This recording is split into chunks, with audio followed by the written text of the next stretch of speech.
Hello KG2, this is Pushanjua again with a new lesson of reading. Today we will read the last part of page number 14.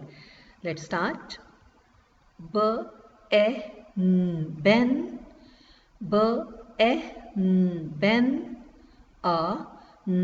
ethernet, ethernet, hen, a hen, a peg, peg, a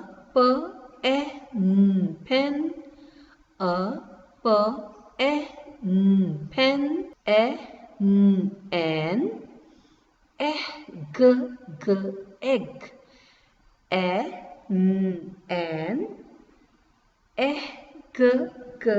egg.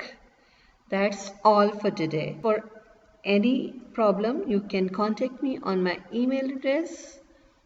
See you soon. Bye.